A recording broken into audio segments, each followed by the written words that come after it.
onus on them to back up their claim. Thank you for speaking to Yeah, me. no problem.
Folks, we're gonna try and get started in a few minutes, but we want to give the folks that have just come in time to do their dots. So you guys finish doing your dots and then come on in, come to the front. We get a lot of latecomers, leave room in the back. There are the F students in the back. Oh look, my mic went on.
we'd like to get started, so please go ahead and put your dots on the boards. Those are really important for our discussion later in the meeting, so take the time to do that, but please do it quickly and we'll get started. And come on down to the front, there's lots of room.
Folks, we'd like to get going, so look through your dots, look through the question, put your dots up, and we'll get going.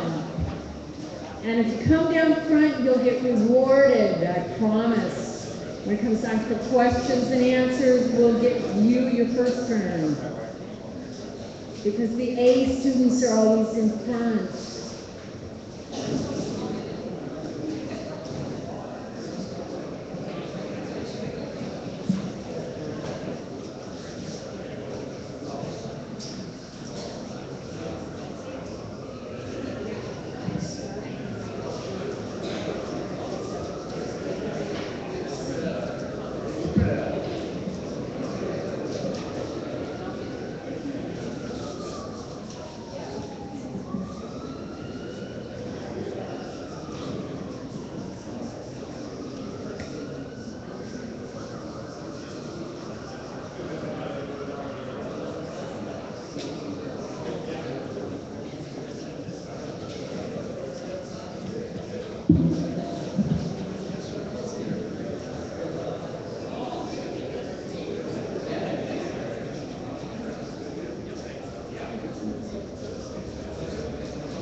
We're going to get started here in just a minute. How many of you have been at other meetings?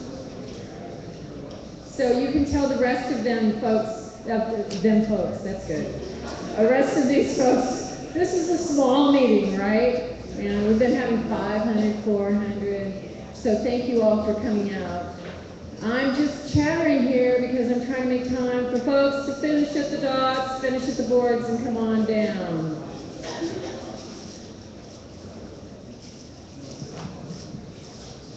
I know, parking, how many of you guys had a heck of a time parking?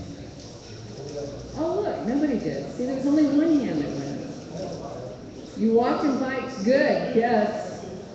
You have to say that for our congressman here, our champion of bikes.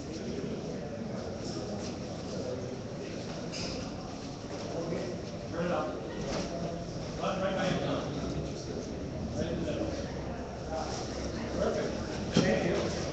It's a voice from above that's telling me how to do this. I wasn't quite sure where it was coming from. You want me to build you an ark? Well, good evening, everybody. Thanks for coming out tonight. I understand there's some traffic problems and some parking problems going on. We appreciate you coming out this evening. This is the final one of our listening sessions around the state. My name is Rob Patridge, and I'm the chair of the Oregon Liquor Control Commission. The Oregon Liquor Control Commission is made up of 5 members. We are all lay members. We have other jobs. We do this as a volunteer service for the state. We don't get paid anything. We do it because we care about Oregon. And each of these commissioners is probably going to spend over 60 days this year because of Measure 91 and the regular work we do working on this issue on behalf of the state of Oregon. As I said, we're organized by congressional district, and we're fortunate tonight to have 3 of the commissioners who are here tonight. I flew up from Medford. I represent the 2nd Congressional District, but tonight we have Commissioner Weatherspoon, recently off of winning Dancing with the Stars. Everybody give her a hand for that. A great charity event that she had. And also Commissioner Michael Harper, who is your representative in this area.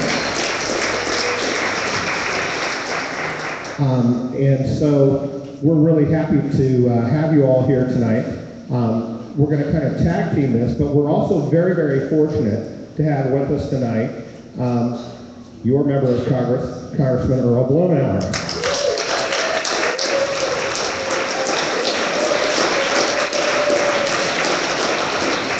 Congressman Blumenauer has been a long time and been a great resource for the OLCC. He's been a long time advocate related to marijuana and the issues surrounding it.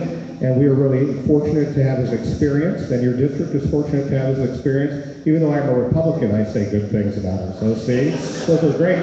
But Earl is here tonight, and he's going to share with you a little bit about his perspective about what's going on in the state, about how that's going to interact with what's going on federally. So give a warm welcome to Congressman Earl Blumenauer.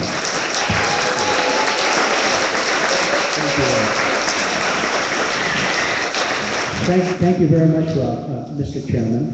I appreciated the kind introduction.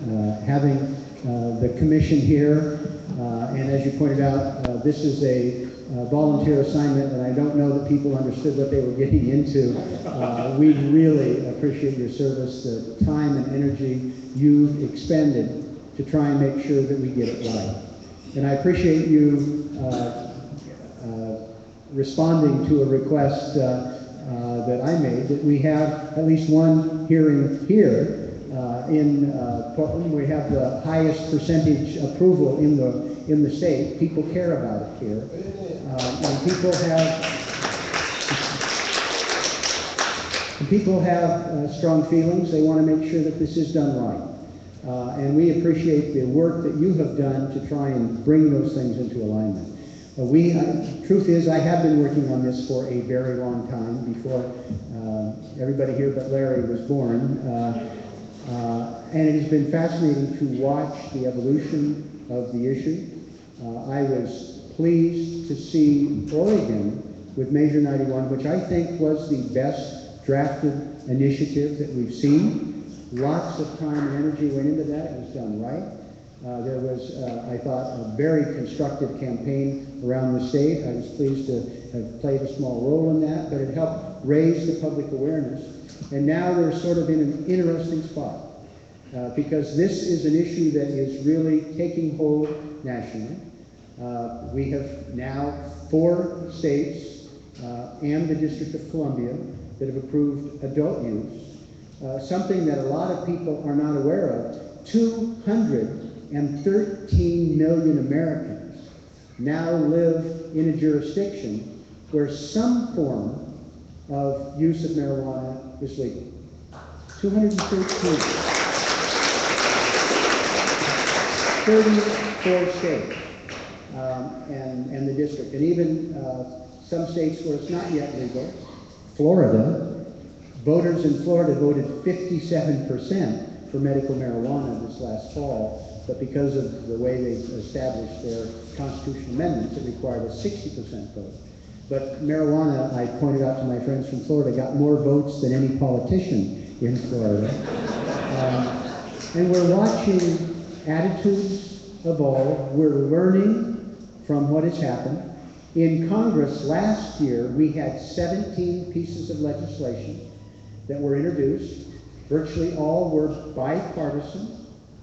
We had 6 successful votes on the floor of the House of Representatives bipartisan votes that were affirmative, moving some aspect forward, like trying to dial down federal interference or being able to promote use of industrial hemp. This week was very significant because there was the first piece of legislation ever introduced in the United States Senate. And it was bipartisan, and it contained a number of provisions that I worked on and advanced in the House. It was nice to see that there. Things are moving. The reason I was here and I wanted to express my deep appreciation for the very thoughtful way the Commission and staff have approached this is because what we do in Oregon is going to have a profound effect on the nature of this discussion nationally. In Washington and Colorado, they're sort of thrown into it with kind of mixed results, especially in Washington. What's happening here is there's an opportunity for not only the Commission to be able to have the benefit of the comments of people around the state, and it's already over 3,000 that I understand. You folks have been working hard, and you folks have been working hard, looking maybe 3,500 comments before we're done. Also being able to key off that experience in the other states, what worked and what didn't. And we have time before this all goes live in the summer of 2016. There's a legislative session, there's a mini legislative session, there's time to get it right. And I guess that's my message to you and to the Commission is I appreciate your taking the time to get it right, because it's not only keeping faith with the voters here in Oregon, but it also is going to have a profound effect on how this is handled nationally. We'll be working hard for Congress to send a little, for the federal government to send some clearer signals, because there's this ambiguity that we're operating under. And even though the President has said he has bigger fish to fry and kind of letting it run its course, there are still some people who are frying those fish. There are still some hiccups along the way. And in fairness, our friends in the federal government are in a difficult situation because of the law that simply needs to be changed. We'll be working to try and change and clarify the law, take care of some of the more stupid things, like forcing legitimate marijuana businesses to be conducted on an all-cash basis. Who in their right mind thinks that's a good idea? If you care about theft or money laundering or tax evasion, robbery, which I attempted to say with theft, it's wrong. And it's an unnecessary complication. We're working hard to change the law so that legal marijuana businesses are given tax equity.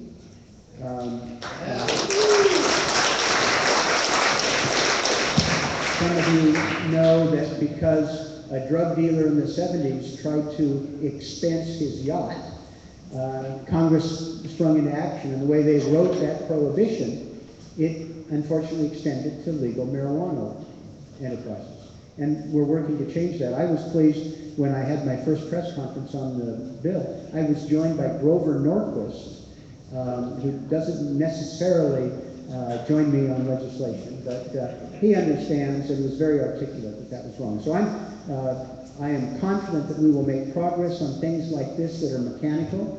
We'll work for clarification. We will support in any way that we can. And again, please accept my deep appreciation for all this hard work, this care and consideration. And we look forward to being your partner to get this across the finish line, to make it a success, keeping faith with the voters and the promise of what this measure has offered. Thank you very much. Thank you.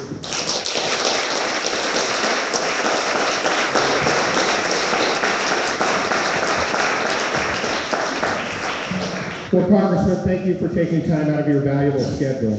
We've really appreciated the collaboration. We've really appreciated the information you've shared with us at the federal level, and it certainly helps guide us. So thank you for being there in your service to the citizens of Oregon.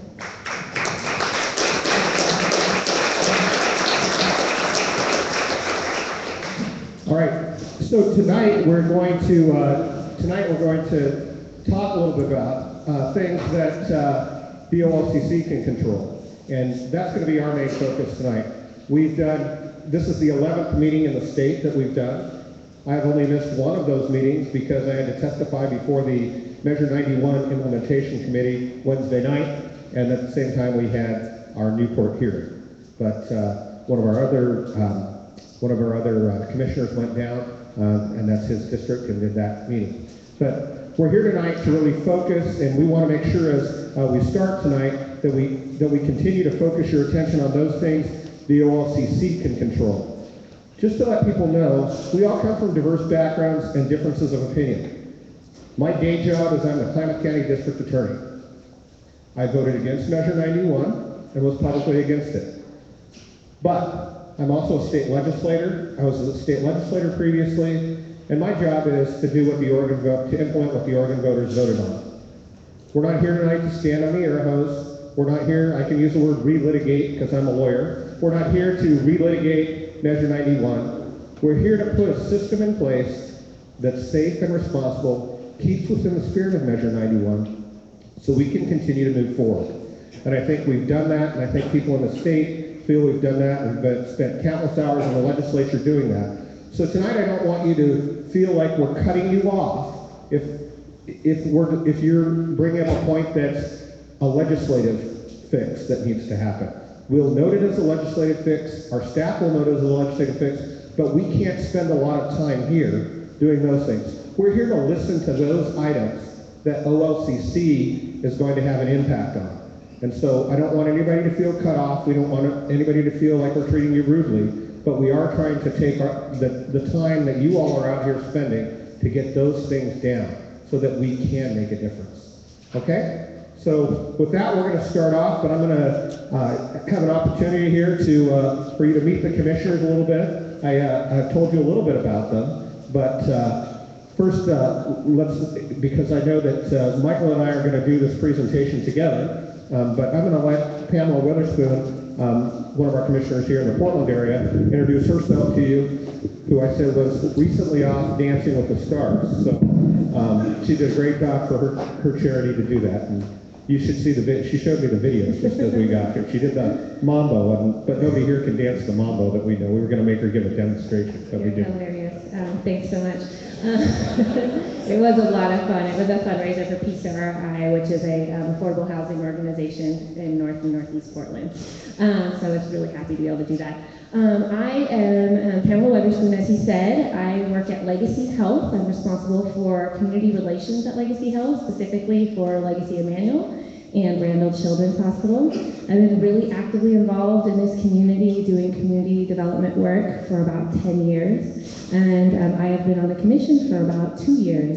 It's been a really fun and very interesting experience, and I'm very excited to see you all out here this evening. For us to implement this in a really effective manner, it's important that we hear from all of you. I am not an expert in marijuana, so it's important that we bring people out to these sessions and hear your perspective and all the knowledge that you have, and make sure that we do this in the most effective manner for our state. So thank you all for being here this evening.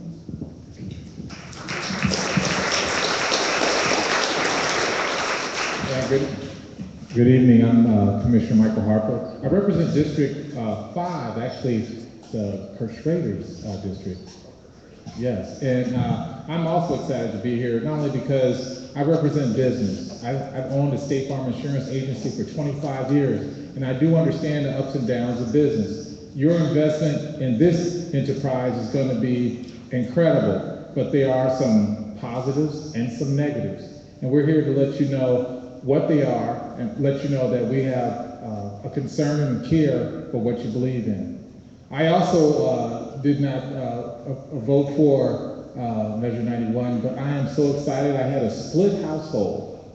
So I have a 22-year-old daughter that really want to make sure that this enterprise is successful. She just wanted more work for you. Yeah. But with everybody here in this room today, this will be the most diverse, exciting, and adventurous enterprise I think the state will ever venture into. We all have our opinions, but you have a say in this. And I'm so proud you came out this evening. this is not only put on by Councilman Blumenauer, but our own Commissioner Weatherspoon. She wanted to make sure that where the highest percentage of people voted in the positive, that you had an opportunity to make your voice heard. I feel honored to be here. I have our executive director here. I have people watching out for me, as well as people that are definitely going to be watching out for you. So with that said, Chair Patridge. Yeah, so just a couple, really, I think it's important to recognize some of the people who are here. Jackie Dingfelter is here from the mayor's office. Many of you know Jackie. We're glad to have her on board. This certainly affects the city of Portland. I saw Chip Lasney back there, who's a longtime friend and former legal counsel in the governor's office and Portland Development Commission and a variety of issues. I don't know if there's other electeds that I missed. Normally we get most of them in place, but we are certainly happy to have this. I think Teresa Marchetti is here as well. Teresa, I saw you. She's back in the other corner. Teresa does all the neighborhood programs here in the city of Portland. So thanks, Teresa, for coming out. We're happy to have you here today too. So I'd also like to introduce you to our sidekick in crime, who has been out here on the road with us all over the state of Oregon. We started in Baker City and we're winding up here in Portland.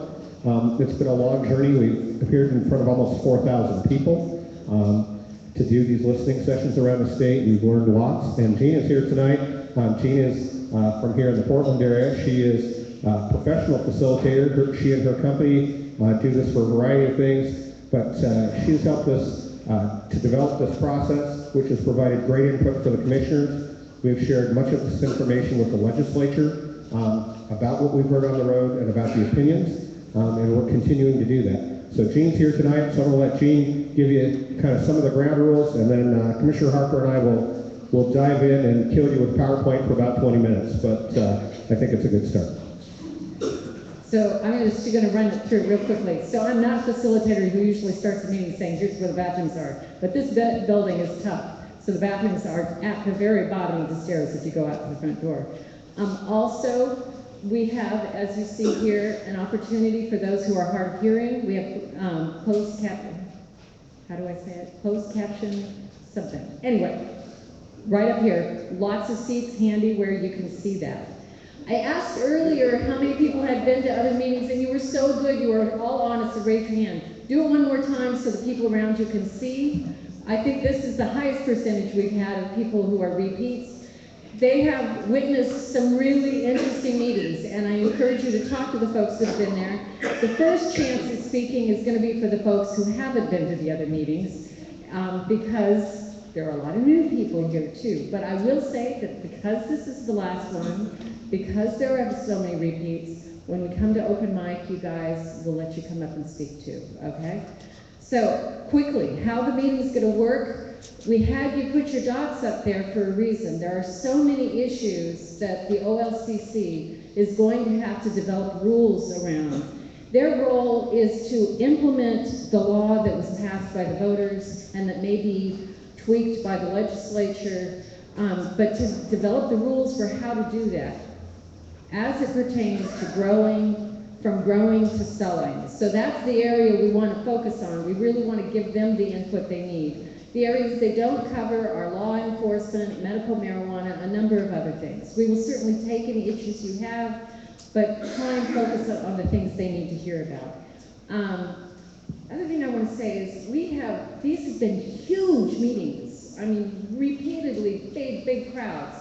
And by and large, you guys have been excellent, really thoughtful, really civil, kind people. By and large, the audiences are those who are supportive of moving the measure forward.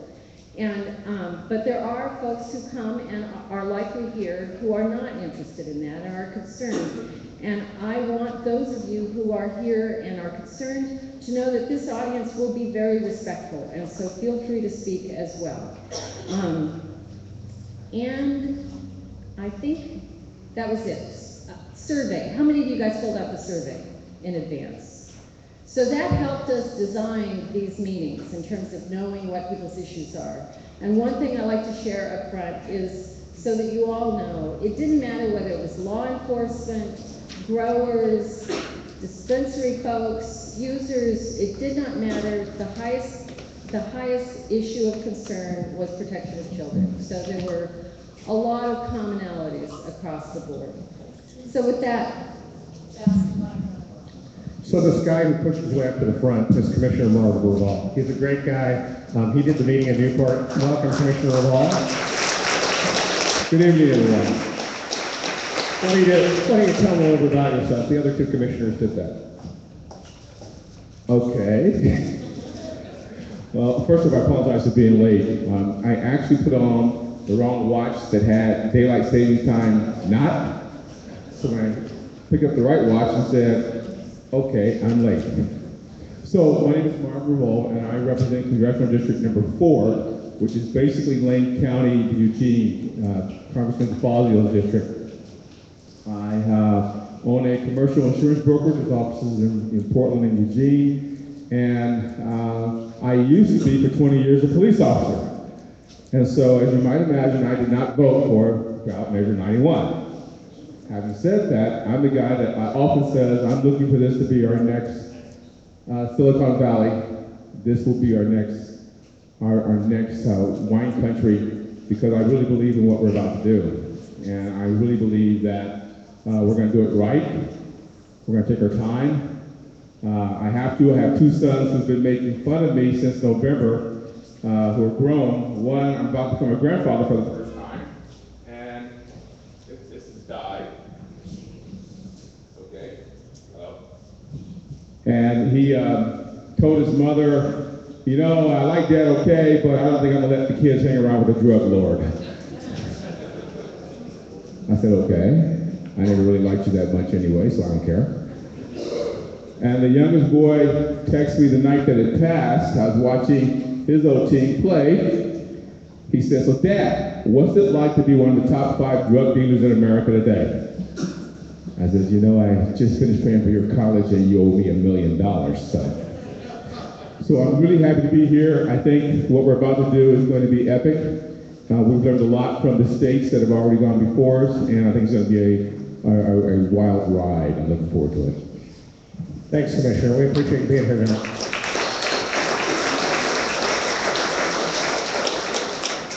All right, as Gene said, what we like to do in these presentations, and just in all fairness and openness, what we like to do is, we're here to solicit information from you, but we just gave the legislature 52 recommendations related to what needs to be done in order for the OLCC to regulate.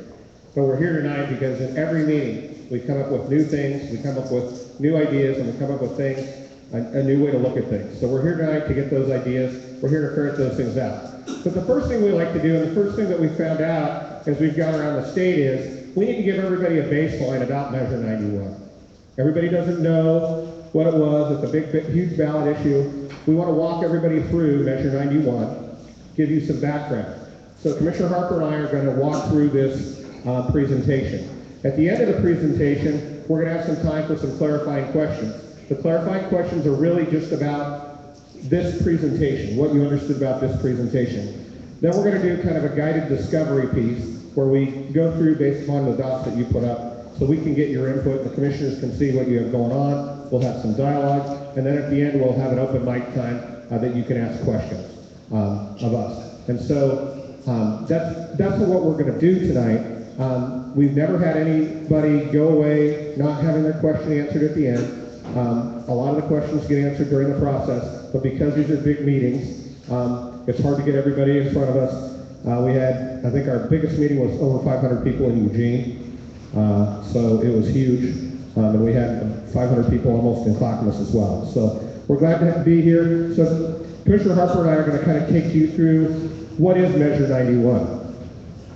So the basics. Measure 91 was approved by voters in November of 2014. It gives the OLCC the authority to tax, license, and regulate marijuana. There are 4 license types that are allowed. There are only 4 license types that are allowed under the measure.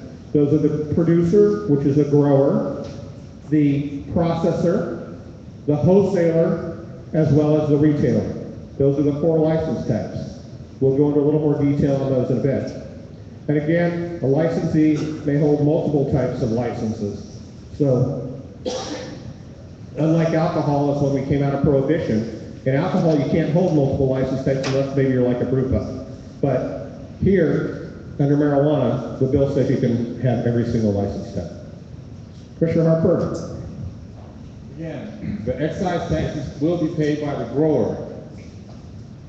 Net revenue distributions across the state will be 40% will go to the Common School Fund, 20% to mental health, alcoholism, and drug services, 15% to the state police, 10% to cities for law enforcement, 10% to counties for law enforcement, and 5% to Oregon Health Authority for alcohol and drug abuse prevention. This is the breakout of where the funds will be headed. Sorry. Go ahead. The act, it does not affect I want to make this perfectly clear that this act does not affect the Oregon medical marijuana program.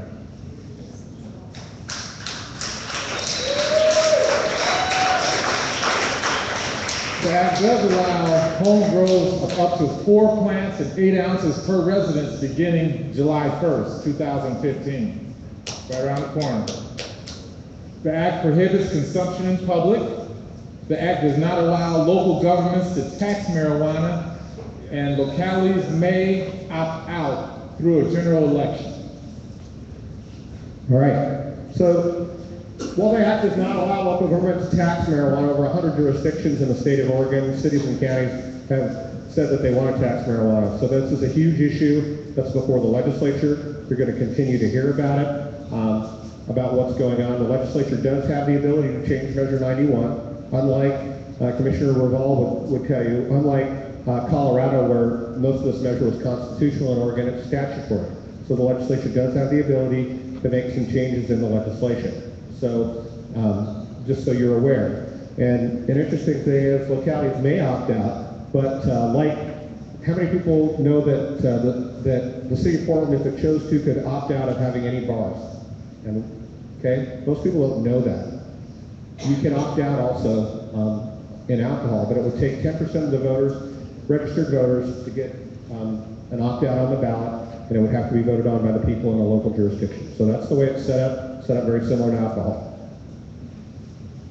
There are significant federal considerations related to this.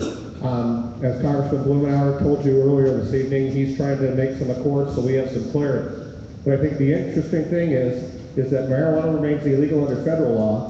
But on August 29, 2013, the U.S. Department of Justice issued a guidance to the states that have legalized recreational marijuana.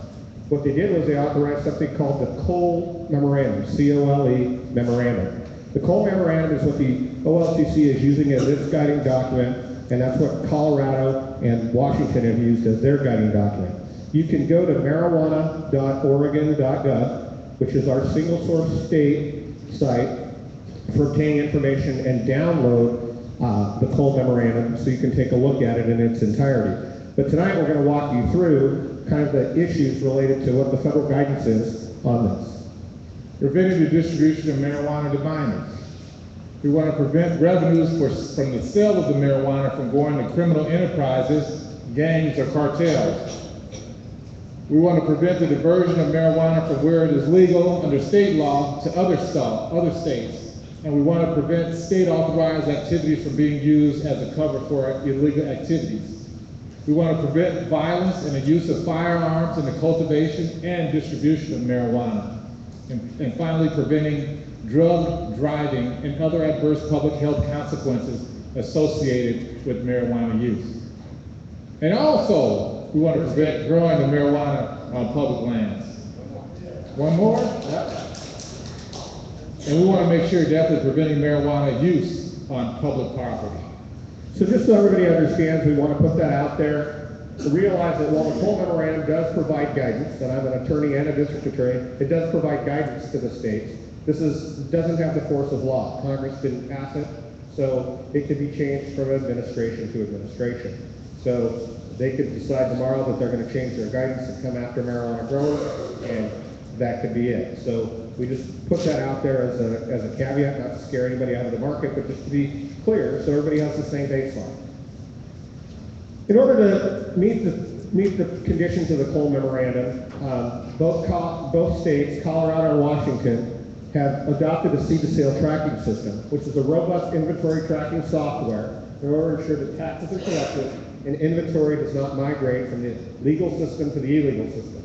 We have done that in Oregon. We put out a request for information earlier in the year, right after the first of the year. We now have a request for proposal up in order to obtain software vendors to put a seed-to-sale tracking system in. We don't feel at the OLCC, on advice of legal counsel, don't feel like we can have a system in Oregon that meets the Cole Memorandum without having a seed-to-sale tracking system.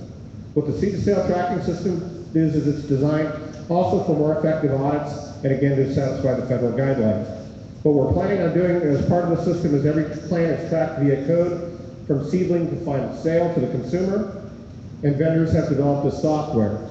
The idea is it's just like an RFID tag when you go to Target or Walmart or whatever. If you walk out with the merchandise that you're not supposed to have, an alarm goes off. In this case, when OLCC needs to come in and audit this room to determine how many marijuana plants are in the room or how much packaged marijuana is in the room, our agents can simply go in, wave a wand, count what's there, and then we can spot check and count what's there or not there. It's efficient for the growers, it's efficient for the retailers, it's efficient for everybody. It's a little bit more cost, but overall we believe that it's going to save costs for the state, and we're not sitting there with a barcode scanner taking up hours of somebody's time as we go through and count marijuana plants in somebody's warehouse or marijuana in a retail store. So that's why we're doing what we're doing. Let's walk through the license types just a little bit. So the license types are first, go ahead, Commissioner Harper. 4 types. Producers, as the only license able to cultivate marijuana, they're responsible for the payment of taxes at first point of sale. Then we have the processor. They package and label marijuana items, also manufacture edible marijuana products and marijuana extracts. We have the wholesalers. They buy and sell at wholesale and the retail. They sell marijuana items at the retail for exclusively adults over the age of 21. Licensing is a big issue for marijuana. The measure limited only those 4 particular marijuana types. We know that as OLCC and we know as a regulator that we're going to need more types of licensing. We've requested some of those in the legislature. We've requested a testing license. We know that we're going to need a license to test and for testing facilities to be able to hold that. That wasn't anticipated by the drafters. In addition to the testing license, we're also looking at a research and development license. So OLCC can license somebody to do research and development related to marijuana. Those are the types of licensing types that we're looking at. We're also looking at, and we recommend to the legislature, subcategories under the processor. So just because there's a processor doesn't mean you can go to soup to nuts. Really, we're looking for endorsements within that processor license so that we know at the OLCC who we have to send out, because not everybody is going to be skilled in whatever extraction method or whatever use there is. So there's some reasons behind we're doing what we're doing in order to have efficiency on staff, in order to minimize things. The other thing that, we're not just trying to create more money and more money related to licenses. OLCC is going to get very little of its overhead related to the license fees that are in this measure. They're prescribed in the measure. We are trying to do some things. We recommended the legislature, which we believe that they're going to adopt based upon the committee hearing that happened Wednesday night, the producer license. Well, we believe that there's a big deal here in Oregon about kind of the farm to table or farm to whatever. Under the producer license as drafted by the drafters, if you're a producer, you couldn't dry, package your material and get it directly to a retailer. We believe that you should be able to do that at OLCC. We don't think you should have to obtain a processor license in order to do that and pay an extra $1,000 to the state of Oregon. So those are some of the things that we're looking at within the licensing and licensing categories that we've made formal recommendations to the legislature that they're going to act on. So that's what we've been doing as we've gone out across the state, gone on the road, talked to people. So those are some of the things that we're getting that I think are very positive for the industry. The OLCC, a lot of people are wondering why it's at OLCC and is the OLCC the proper place? You have to realize the OLCC and the commissioners who come before us and the staff that have served valiantly at the OLCC have developed the #1 craft beer distilling state in the country, the #1 craft brewing state in the country. The people at the OLCC are innovators. We know how to make markets. We know how to get things happening. And, while I voted against Measure 91, I'm going to do my job, and now that it's legal, and make it work. And the commissioners are all committed to doing that, and all committed to working collaboratively with business and those who are interested in being entrepreneurs to build this market. So that's what we're committed to doing, and at the same time balancing that against the public safety needs. All right. Advertising, packaging, and testing. Oh, by the way, I wanted to make sure you all listened to what Chair Patrick said. Our previous listening tours has developed these ideas that we've already brought forth. So there is a value for you being here this evening. So please make sure if something he did not say was on that list for us to address the state legislators, it's on the list, and it'll come during our speaking time. Now, advertising, packaging, and testing. This act gives the OLCC authority to regulate or prohibit advertising. OLCC can regulate packages and labels to ensure public safety and prevent appeal to minors. The OLCC can adopt standards and testing requirements, which is a key component to where we're headed. I think you just heard Chair Patrick just mention that. And finally, That's all set. So the advertising, packaging, and testing is going to be one of the main areas that the OLCC is going to be continuing to be hearing from the public. This is one of the areas that the legislature is really not going to mess a lot with, other than to tell us you need to test everything. And these are the kinds of things you're going to test. We're going to be able to set those rules, and we think that they're properly set at the OLCC, because we believe that we're the people at OLCC, as processes change, as things happen, we have the ability, because we're there once a month making sure things happen, to change those rules, to change those testing procedures, to make sure that things happen from a public safety standpoint, but also being innovative. As growlers came onto the market, those were huge issues. OLCC was one of the leads in the country in being able to be fleet of foot in order to put those things in place that Oregonian businesses brought before the OLCC. So that's what we think we can do as the OLCC to really make a difference for you. Impaired driving is a huge issue that's going on. and I just had a chance today to talk to people in law enforcement, and this is going to be an issue that we've got to totally address. The Act does not identify a specific limit for marijuana intoxication. The Act requires the OLCC to examine research and to prepare a report for the legislators, and OLCC will partner with the DOJ Criminal Investigation Division and the Oregon State Police for data collection before and after implementation. Oregon has a system in place right now. As I told you, I'm a DA. The Oregon system has in place the drug recognition expert system that's currently in place right now. We've been asked and are required in 2017 to submit a report to the Oregon legislature. We're out working with all these entities to make sure that that report is done in a safe and responsible manner. I don't think anybody here, no matter where you're at on the spectrum, wants impacted people driving out on our roads. So the timeline for implementation is going to be key to what's going on. So as you know, January through March of 2015, we've held a series of community meetings throughout the state of Oregon. This is number 11. February through June, the legislature's in session. As a former legislator, I can tell you nobody is safe. There's lots going on in Salem, and we don't know what the rules are going to end up being. There's a lot of hotly debated issues. I spent 2 hours today meeting with the proponents of this measure related to some changes that they want to see in the measure. You know, as we look at this, even the proponents are saying Measure 91 is not sacrosanct. There are some things that need to happen. When Oregonians signed up on Measure 91 to put this on the ballot, we didn't have the benefit of Colorado and Washington. We didn't have a system that had legalized recreational marijuana.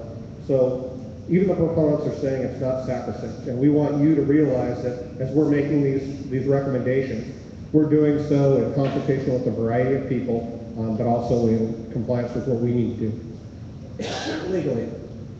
In July 1st of 2015, personal possession and home production become legal.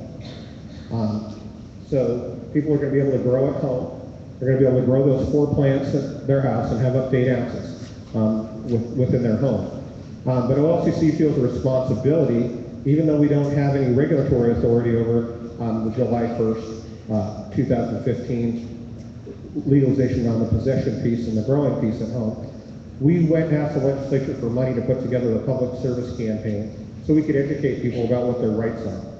You know, part of the big measure, part of some of the issues related to Measure 91 really emerged as a result of the violations of people's civil liberties, and that was what the proponents said.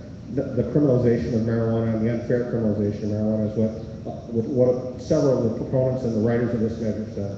We want to make sure that Oregonians know what their rights are. We want clarification on those rights. So that's what part of our campaign is going to be, just to make sure that people don't unnecessarily commit a crime. March through October 2015, we are going to engage in a rulemaking process. The rulemaking process is a prescribed process in Oregon, so we've got to have lots of opportunity for public hearing.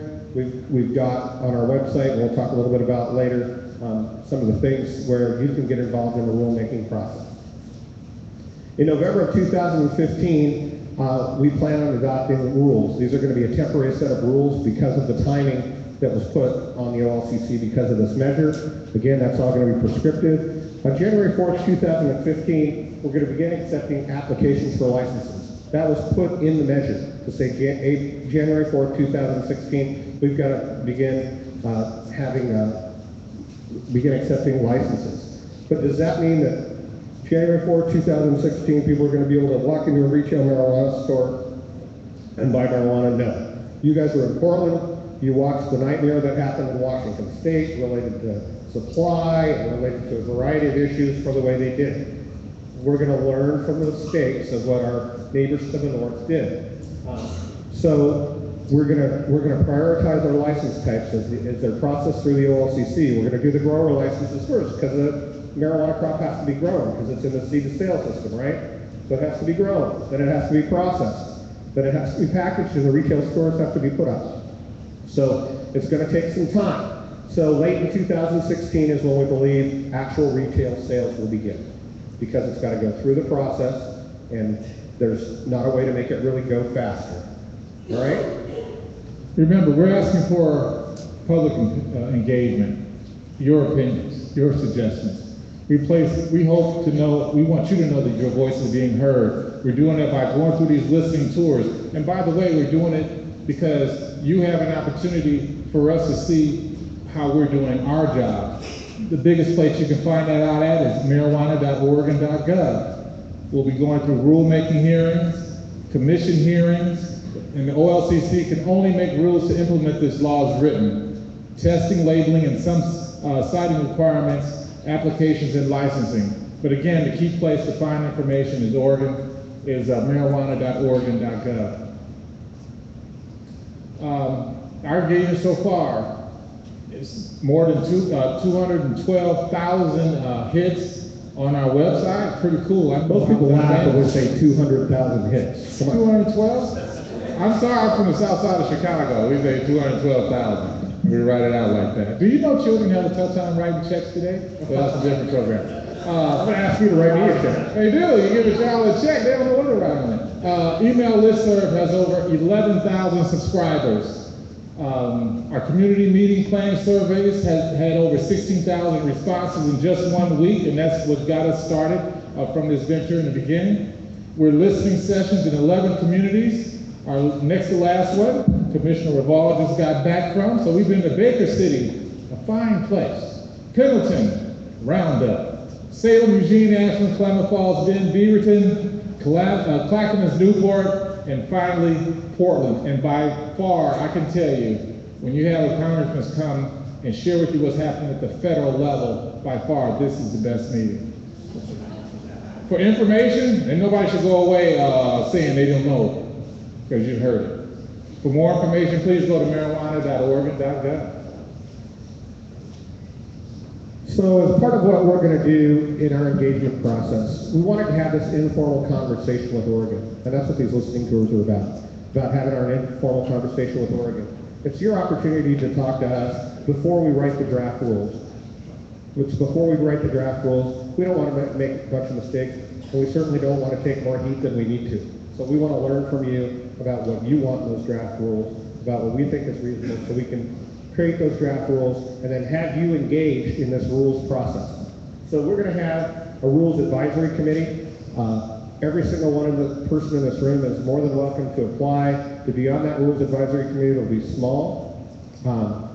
We're going to look for people with expertise in the issues related to Measure 91. It's going to be a balanced committee. There will be kind of 5 from local government that will include law enforcement, local government, and then we're going to have 5 from growers, processors, testing, kitchens, retail, from the industry. Then we're going to have 3 kind of lay members who really don't have an interest in the fight to be involved in what's going on. So we're looking for diversity and regional representation. We're looking for everybody on that committee. This is a business now. We're looking, everybody on that committee, we're going to want to have business knowledge. And in addition to that, we're going to have subject matter subcommittee experts. We're going to have a subcommittee on testing. We're going to have a subcommittee on packaging. We're going to have several subcommittees where we're going to need people with expertise and a variety of expertise. But don't just sign up if you don't have a lot of time. As I told you, the commissioners are going to spend probably 60 days this year volunteering. If you don't have the time, don't sign up to be part of the Rules Advisory Committee. These are going to be in-depth, lots of intensity, lots of time commitment. But we would encourage you to be involved. In addition to just being involved in the Rules Advisory Committee, we're going to take some testimony, and you can also do written testimony related to the rules that we're going to be putting in place. So there's lots of places to be heard related to these rules as they get in place. The RAC nominations, if you want to be involved, you can go to, again, marijuana.oregon.gov, but you can send an email to marijuana@oregon.gov describing your interest in areas of expertise. We need it done quickly by March 15th. And what's today? March 12. What's today, March? What's today, March what? Sometimes it's, Well, we're working on it. We're working on you it. got 3 days. So there's always somebody that want to get the application in late. It don't work. It ain't gonna work with turning it off. Yes. So the committees will meet at least monthly, and the subcommittees, and then the subcommittees are going to meet as needed. But it's going to be an intense process. But if you want to be involved, certainly let us know. But I will tell you, it's competitive. You've already heard from the 4 of us who are here tonight. Bob Rice is the gentleman next to the winner of the Dancing with the Stars. She's never gonna. Bob is one of the members of the commission. Has to be from the industry that we license. So one of those members has to be currently have an alcohol license. Bob Rice is a member of the National Restaurant Association Board of Directors. He's the longest serving member of the commission. He's a former Arthur Anderson partner. He's brilliant and has a lot to offer, and Bob is always fair. Bob is probably harsher on those licensees because he's a member of the licensee group. So he couldn't be here, unfortunately, tonight. But our role is really to guide the policy, to facilitate public engagement, to support communication, and to adopt the rules in this process. And then ultimately, we serve as a quasi-judicial body, as we do on the alcohol side, and for people who are violating those rules, we're the ones who make those final determinations. So that's your commission who's here tonight. So with that, we're going to leave this up because people want to know, and we're trying to push people to marijuana.oregon.gov, our single portal of information to get things done. So at this point in time, we're going to throw the microphone to Gene, because Gene's going to take us through. We're in the clarifying portion. So don't ask us questions about the public. If you don't understand the Measure 91 stuff that we explained here, now's the time to clarify that. Then we're going to go through some of the policy issues, and then ultimately we're going to have an open mic. Tom. Hi. Hi. My name is Carlos. I have 2 questions about this. Okay, and I want to make sure they're clear, because we'll get to an open discussion. Was there something he said that you didn't understand? Well, yes and no. My questions are very brief. I want to know if the PowerPoint is available. The PowerPoint is up online at marijuana.oregon.gov. That's a good one, thank you. And my second question is, you mentioned the deadline of the 15th, that's on Sunday. So the way to apply is via email? That is correct. So Apply via email. So if we send it on Sunday, we're good? Yes. Be brief. We've got a lot of them already. That was a perfect It is a example. highly competitive Thank you. commission. Don't put it, I love walking in the park. You never know though. Let's take a couple more clarifying questions. Anything else? That was the right back, right, you want to grab this one, right? This is Nathan, by the way, and that's Tom. They're both with the marijuana program. Go ahead. Yes, I was wondering, you were talking about public consumption. Are you considering providing a spot for consumption That would be a legislative issue. The legislature would have to change it. Would have to Okay. change the measure, which is the statute. So the OLCC could not designate a public spot. And that really gets to something we might want to cover in the discussion. So any more clarifying questions? Okay.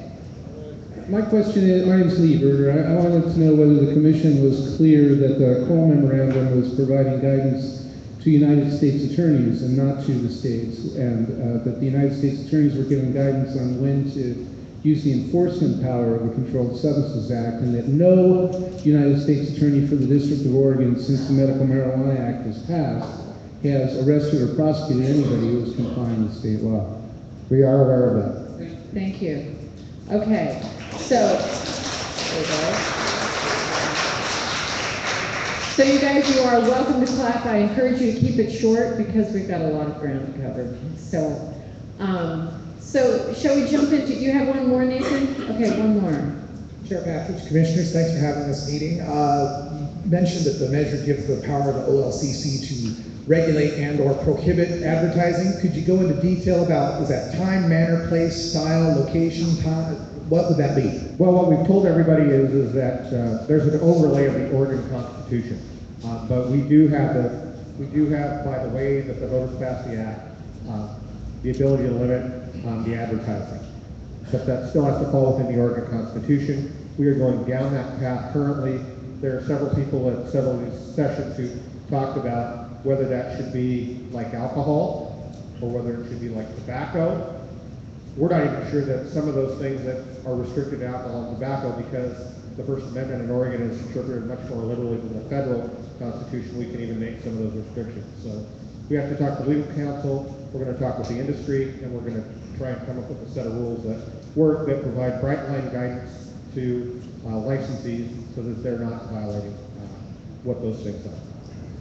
And that's probably a good transition question into the subject areas. So why don't we pop into those? So I think Rob has done a good job of being transparent that they've already started that process necessarily of making recommendations to the legislature. As we go through these questions, there are some things that they've already made some recommendations on. A question came up last night in Newport that was fair and was good opportunity for clarification. They're saying, why, if you've made recommendations to the legislature, what's the point of our meeting? So just a reminder, what you're doing is advising these guys on the rules that they make that will come out of the legislature. So the law will be passed, they still have to develop the rules. So you guys have a lot of power yet. And they have been very responsive. It's not going to always be what groups have asked for, but they've already done some stuff. Yeah, just so everybody's clear, I mean, we were asked by the legislature to put forth a list of recommendations as to what we've had currently. They've got to move on what they've got because they've got a limited time to be in Salem, and we've got to get them moving so we can start looking at rules and start getting things drafted and in place. Nothing's set in stone. Nobody's voted on anything yet. And so it's the door is open, and I would tell you that it's moving minute by minute at this point in time. I've spent the last 3 days in the Capitol, and I would tell you there's still a variety and diverse opinions going on down there, and trying to figure out what's going on is difficult, and being asked what we're hearing on the road is one of the biggest things that we're being asked as we visit legislators' offices around the state. So now you guys, those red, green, and yellow sheets you've got, this is where they come into play, and I hope it's intuitive. I'm going to ask you a question. They're yes-no questions, and they're the questions you guys put dots on back there. And you're going to raise, and please raise it high and hold it for a minute, because Amanda, who is also with the marijuana program back there, who greeted you when you came in, is one of the policy folks with OLCC. She's going to try and get a sense of what the room is. So you have to hold it there long enough for her to get that. And then Tom and Nathan are going to come around and we're going to get some feedback on why you feel, why you agree or disagree or have questions. So red is no, you don't agree. Green is yes. And yellow is, I'm not so sure. And here's why. Okay?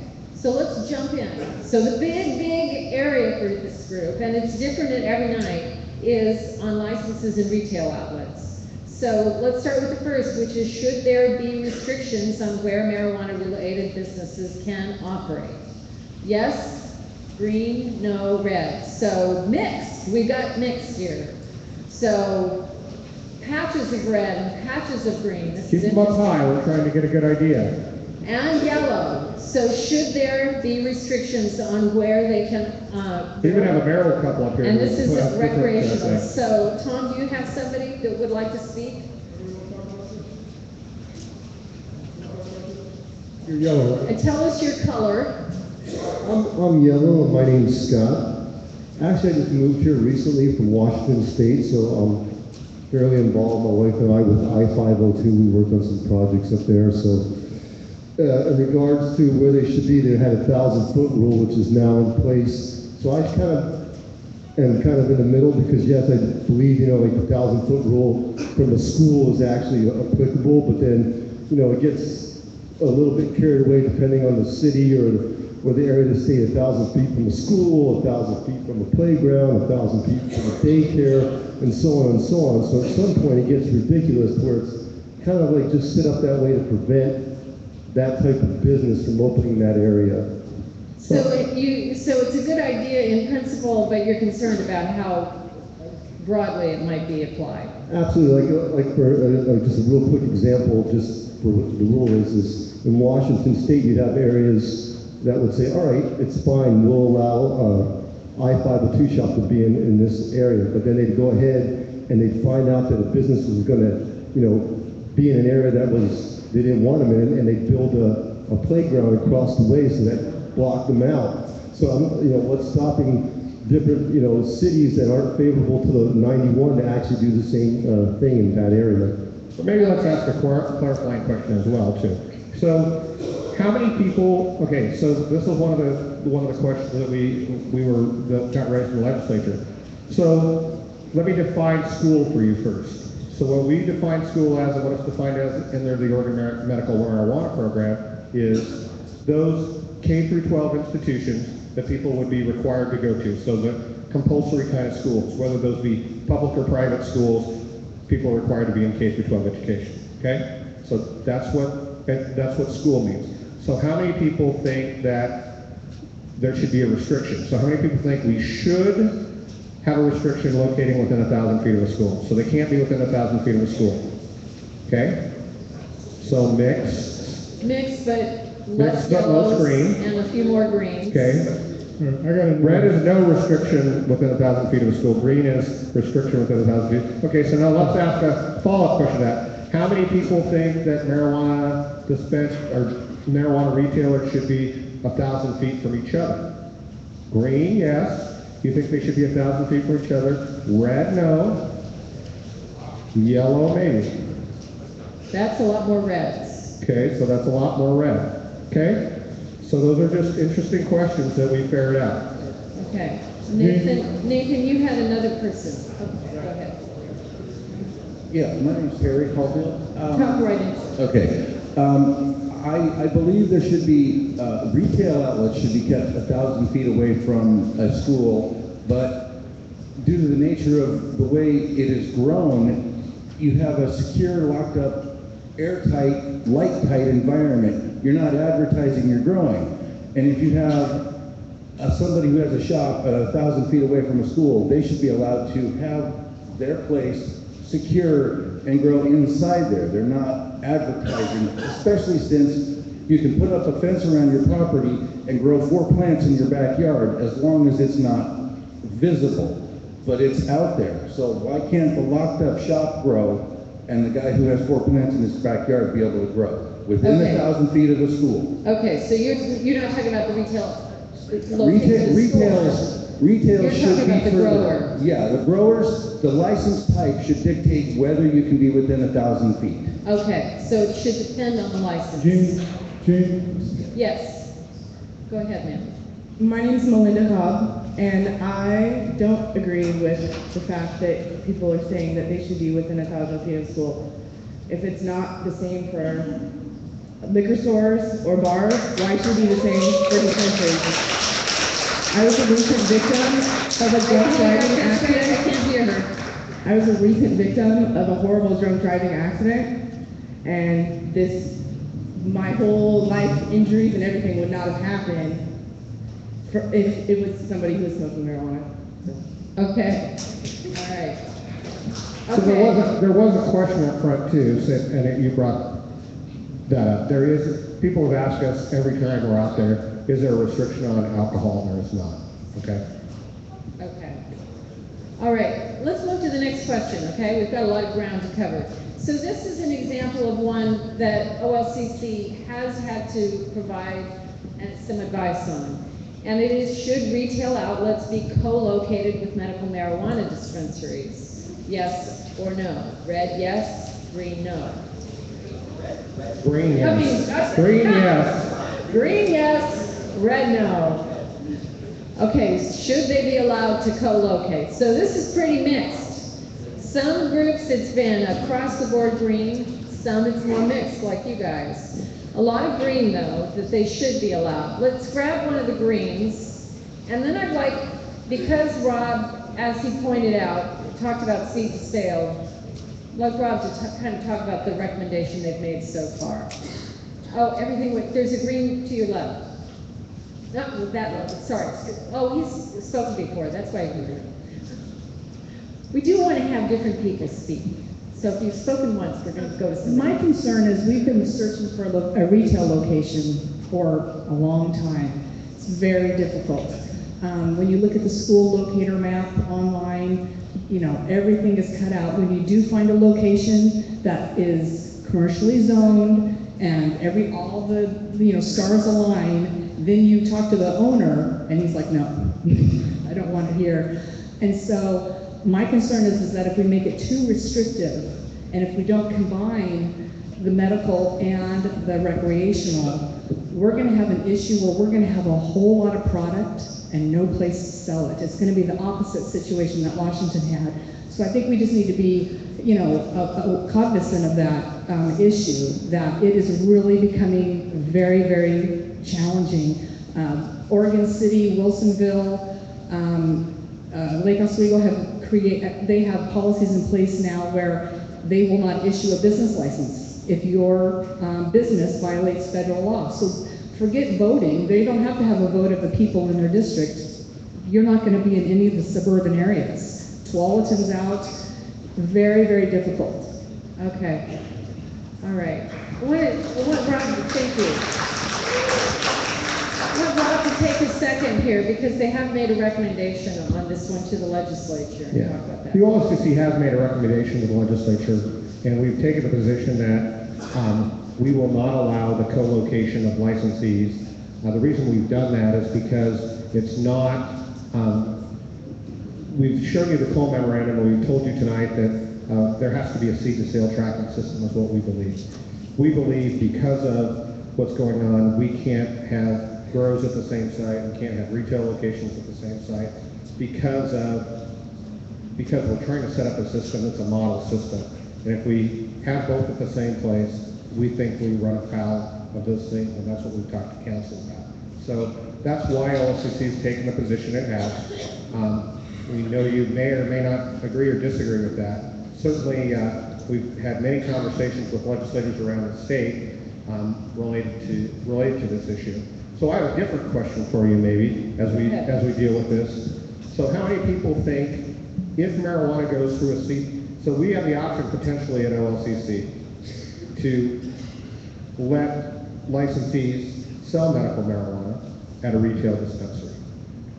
So it looked like generally people are in favor of that, but how many people would be in favor of that if it was, how many people would be okay with medical marijuana being tracked through a seed and sale system if those people opted in, the growers opted in? If growers opted in, they could be in a seed to sale system. Rob, what you're saying is this would be an optional, that they could choose to do that? Yeah, if growers chose to do that, they could be in it. Yeah, okay. It would be a grower's choice. So that's it. So that's an option that's being. Want to grab a couple? Being out there. So. Okay, and you were green? I'm green. Yeah. Okay. Are you guys worried if you don't try to regulate it that way, that there would be a ton of medical marijuana, a ton of medical marijuana that's not regulated whatsoever. You have to hold that, sorry, you can't talk with That that. the medical marijuana is not going to be regulated whatsoever, so you guys aren't going to be able to look after it whatsoever if you don't allow for the sale at recreation. Not sure I followed that one. So you have all the medical marijuana growers that are growing marijuana, and it's not regulated whatsoever if you guys don't let it be sold at a recreational facility. Okay, so you're saying, yes, that provision to allow a grower to opt into the seed to sale for the medical marijuana would make sense? Yes. Okay. All right. Thank you. Sorry. Go ahead, sir. My name is Gano. So I'm both And green. you were red? I was green and red.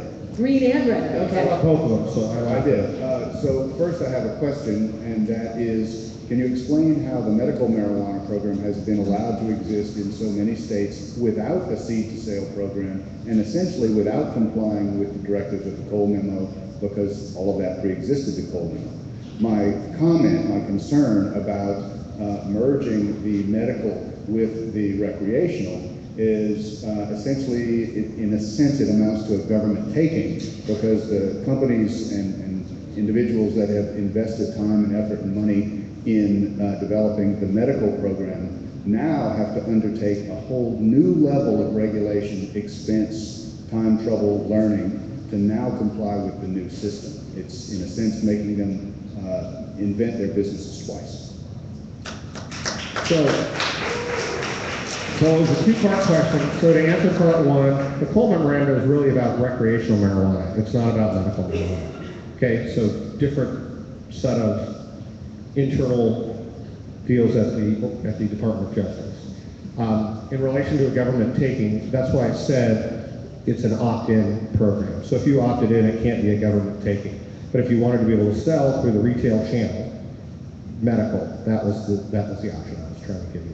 Because that's certainly what's being talked about in a lot of corners of the Capitol. And I'm trying to be, obviously things are told to me in confidence as well, but we're trying to be fully transparent about what's going on at the Capitol. There's certainly a lot of conversation related to this issue. And whether we should have a license and be able to have medical marijuana and recreational marijuana sold at the same location as long as it's all tracked. And I think that there's a strong interest in that, frankly, in the Capitol. So. June? Yes. June, I'm a repeat offender here. Okay. Now you remember that we're not supposed to have repeat talkers. I had a clarifying question. Rob, if I'm growing with a 91 license, why shouldn't I be able to take care of patients as well? And if I'm taking care of patients as well and complying with the Medical Marijuana Act, why couldn't I distribute to a co-licensed dispensary? Why shouldn't you be able to have both? Is that what you're asking?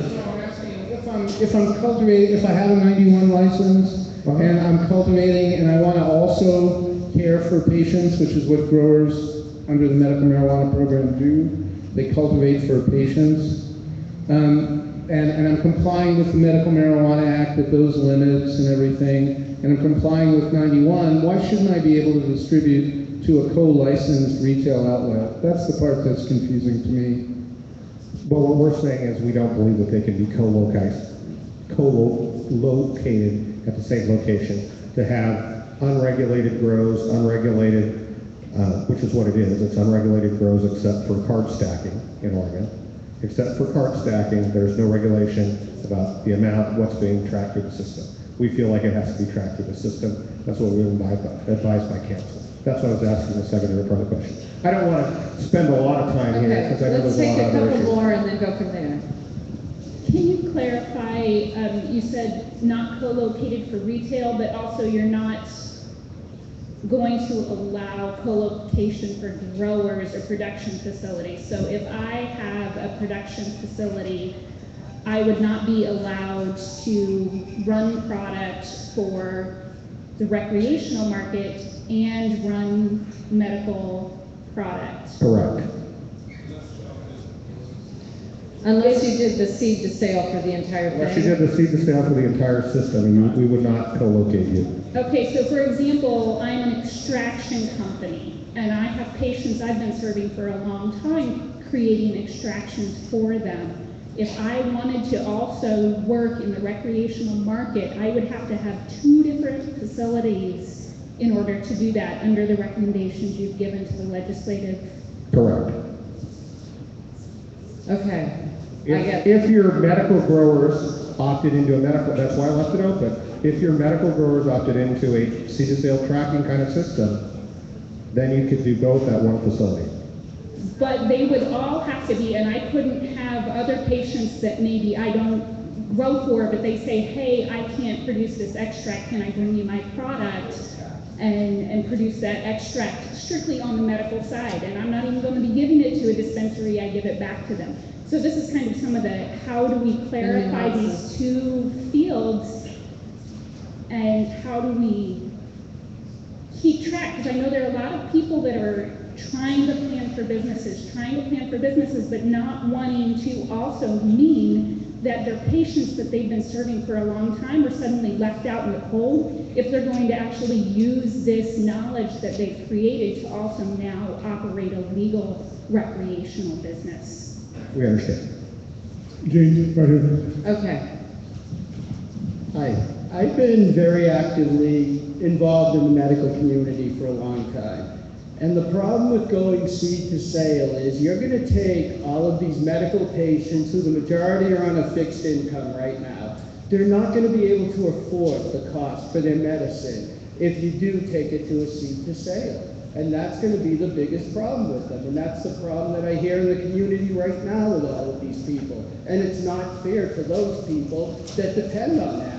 You know, you're looking at it to generate tax revenue, to make money for the community, but you're not looking at the people that it really does help. And that's a big issue in our community. We're not saying we're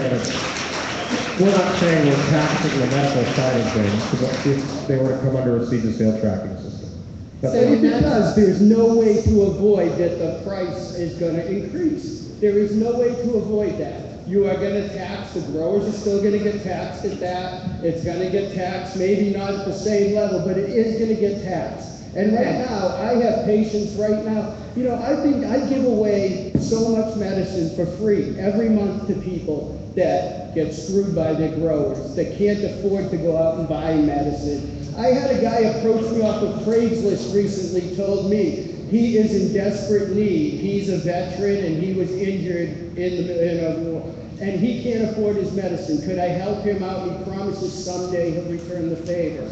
Now, how do you take someone like that who right now can't even afford to get his meds right now, and you want to take and increase the prices so that the state can make their tax money, which I agree on the recreational side, but you need to look at the medical side a lot more than you people are, because right now you're going to affect a lot of people that really need it, not recreationally, that need it medically. Thank you. Thank you. So just making sure there's a clarification here, you guys, that what he's talking about is a recommendation about recreational marijuana, and that if it were to blend with medical marijuana, that's what they would ask for. It's not legislated yet, and you can talk to your legislator, Earl, if you're here. What am I saying? State legislator. You can talk to your state legislator, but also remember that they're not affecting the medical marijuana. Just realize the medical marijuana system is in place as it currently is. They are not asking all I was to giving end you that. was an option potentially to have more accessibility to medical patients through the OLCC license. Okay, so we're going to go to the next question now, Excuse you me guys. for 1 second. Can I say one more thing? It's not fair to the other people who haven't had a chance to talk. But it's a comment that he just made that needs to be addressed. He said that medical marijuana isn't being affected. Yes, it is, because all the dispensaries right now are medical only. Once you change the laws, they're not going to be medical only. So yes, you are affecting the medical community, so you can't make that statement. Well, I guess let's move to the next question. So we're going to move to the next question now, you guys. And I get, you guys, we could cover this one all night, and there are so many questions. We're going to have an open mic session soon, and you are welcome to bring this issue back, and I expect you will, because we know it's a tough one. So the next one is, Should workers at marijuana-related businesses be licensed as they are for alcohol businesses?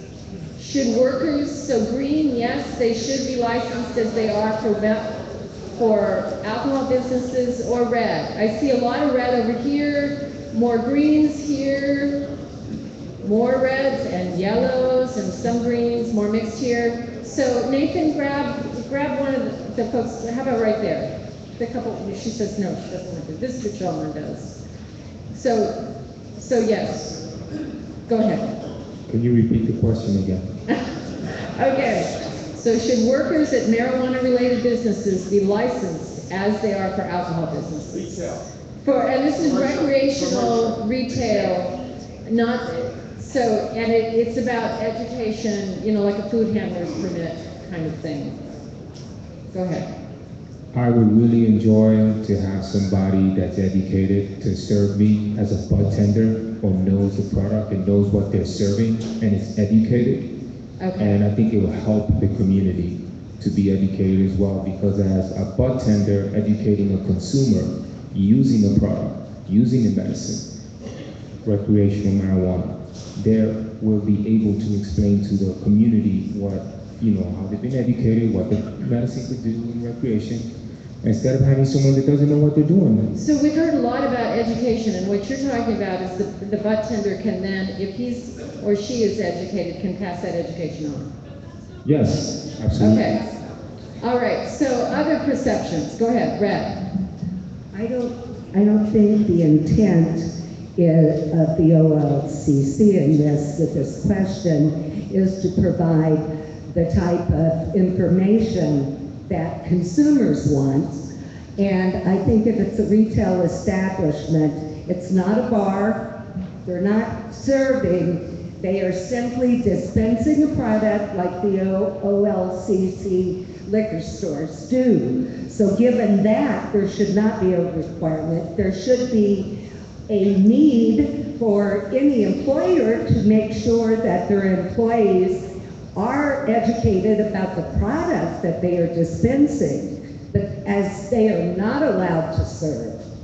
And I've heard no mention of anything that will give them or any other entity the right to actually serve the product, then there should be no license. So the education should be the responsibility of the shop owner?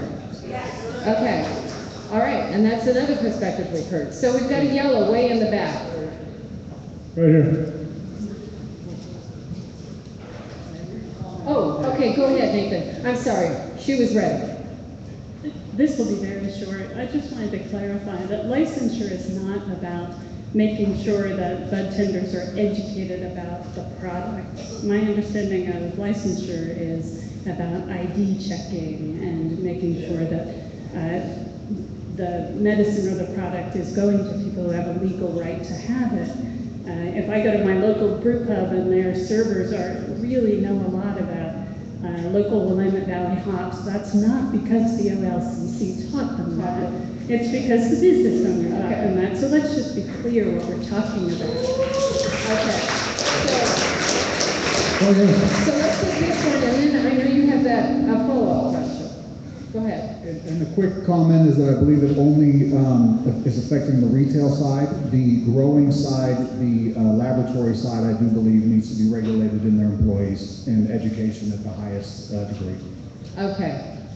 All right. So Rob, you have a follow-up question. So the lady who stood up over here is correct related to ID and knowing if somebody's intoxicated, because we don't want people serving intoxicated people. Those are the kinds of things we educate with related to alcohol. So I don't want to pretend otherwise. But what I do want to share with you, and we've shared this with every audience just about that we've been in front of, to see if it changes people's opinion. So today, OLCC has minor decoy operations around the state. We test about 15% of our licensees around the state. 19%, almost 20% of the people get served who are under the age of 21, even though they present an ID, if asked, which is the proper ID of those under the age of 21, that has the red symbol on it. So does that change anybody's opinion related to whether people should be trained about ID checking and and realizing people and the signs of visible intoxication. So can we have a show of, with that in mind, how many people Any think changes? related to those particular issues? And I think the other thing that people also we try and educate people about is we have people who try and go from location to location to location. With a license, we have the ability to stop them from going on to the next employer or the next business. So those are the reasons why we have some of those things in effect. So I'm just interested to see. So green. So raise your hand, just raise yours if that changes your mind. Can I ask a question first? Is it a clarifying question? Yeah, it's clarifying. I think. Okay. Now, OLCC also does little sting things where they take and, go out and have people buy alcohol? That's what it's saying. We do. Okay, I thought you just said it was the marijuana. No, it's No. alcohol stick. This is alcohol. We don't have any control over marijuana on the dispensary side. Marijuana is illegal right Yeah. So what you say? In alcohol, we run minor decoy operations against 15% of our licensees. 19% of those people serve to people under the age of 21. So the question is, knowing that people do either out of ignorance or carelessness serve to folks underage, should there be license? Before you do that, let's just he wants an answer to So his green, question. I just want to see So the he cards wants to again. know So green, whether if that- now you think that they should have licenses, red, no, yellow, maybe. Okay. Okay, so this gentleman, other folks haven't spoken yet. Go ahead. So with the licensing regulated for the retailers, is that going to be like more of like a background check and limiting who can and can't work there? Because there's a lot of people in this community that have been arrested or had issues in the past because it is illegal. So is that going to stop a lot of people from working in that industry that is banned from before? So good question. So the question is around whether folks who have a history with a marijuana crime at that point. And what I would tell you is in all I would tell you that in all licenses that we, not just this one, but any of the licenses of the 4 that are currently approved, it's contemplated that we're going to do some kind of background check. But I certainly feel like, and we have gotten some clear direction related to the fact that, individuals who may or may not have been involved in this business but may have a criminal history, we're certainly trying to figure out how we thread that needle. People are referring to those people as the marijuana pioneers in some cases. So someone who hasn't spoken. Right here. Okay. If the concern is identification verification, why would it be any different from an OLCC card that a bar would have? Why would the training be any different than just the recognizing the differences in an identification? When you're trying to keep people from working in an industry, that's like firing a bartender and saying they can't go work at a bar down the road. I don't understand that. Bartenders at OLCC, if they violate the rules and serve to somebody the age of 21, they lose their ability to serve alcohol because they have to be properly licensed. That's what we're talking about, is the same type of thing in marijuana, whether we should or shouldn't have that. So that's what we're dealing with, is people have to be diligent if we're trying to protect people under the age of 21. Okay?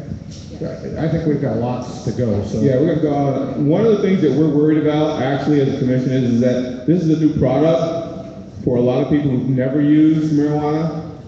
We're concerned, based on when I went to Colorado, if all you're gonna do is sell something and not know what it's gonna do to the person you're selling it to, that's a disservice. So I personally worry about that.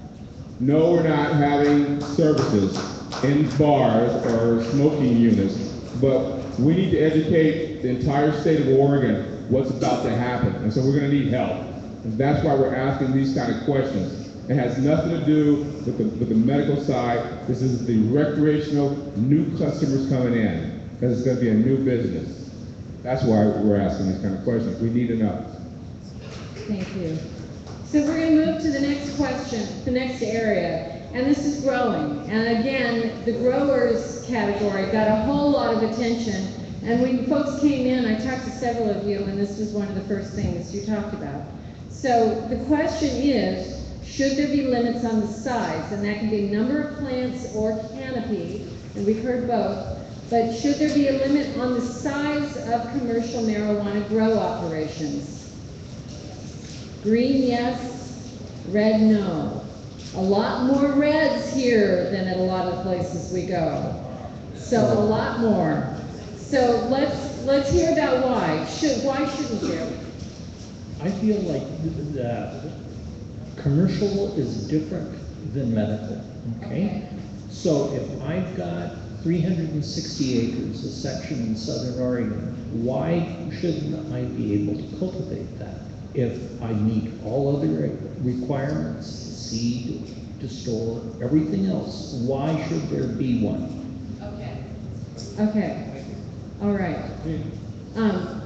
Go ahead, Nathan. And were you green or red? I said red. Okay. I would just say that if you limit the amount of licenses, you're kind of limiting a person's ability to be in the free market, and they don't limit the amount of hops or grapes somebody that can grow, and so I think that is what you should be concerned with. Okay. All right. We need a green now, probably soon. We got a green way back there, a strong, big green. Tom, can you get your... He's fallen down on the job. Thanks, Marvin. Worried about flooding the market. Back to your comment, having 280 acres down south. You'll flood the market. We don't know what the market is right now. We have a limitation on spaces, as she's mentioned. So there's going to be a run on spaces. It's going to be much more expensive to get one.